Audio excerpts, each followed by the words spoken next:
Charles Stewart Maurice would be a bridge builder by trade. He would also be a brilliant engineer, and he would work on several bridges throughout the entire world, as he had built bridges in places such as Sydney, Australia, St. Petersburg, Russia, New York, Athens, Georgia. He's really been around everywhere here in the United States.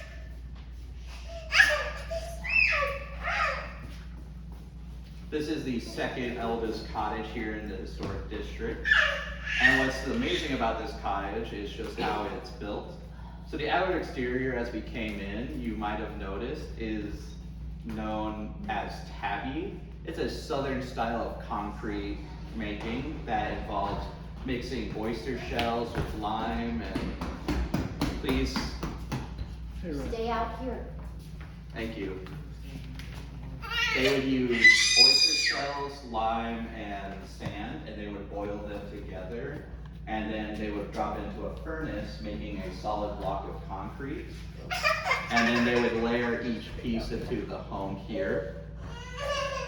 The thing about tabby is that it's very protective against weather, as the shells help a natural protection from the harsh rising flood waters and any stormy behavior we'll get through year round.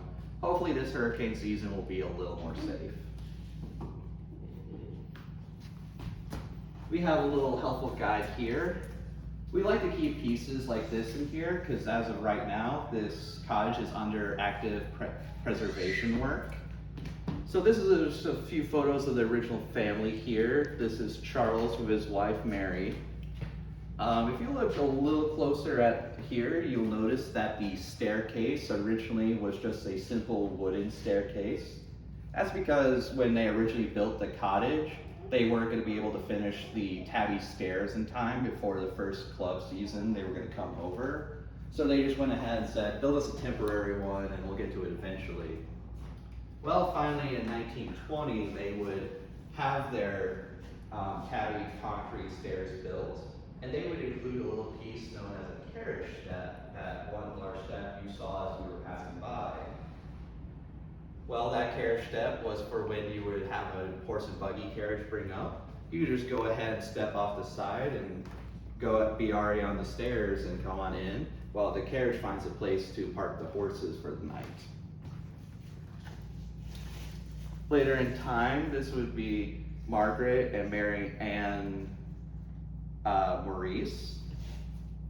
They would be the last descendants before the club would shut down in 1947. For most of the other families who came to the island, they saw the island more as just another vacation spot. You know, the Rockefellers already had 7 different vacation homes, and all the others could go ahead and pick up everything and move somewhere else, no problem. So when the club would close and the island would be bought by the state, there wasn't much of fighting except from the Maurice family. See, Jekyll was very special to them. They would stay here year round besides just the club seasons in this cottage. They spent a lot of time here, and this is where a lot of all their children had been growing up. So when the state purchased the island, Margaret and Mary Ann would sue the state for their purchase of the island. There was a lengthy battle, about 2 years,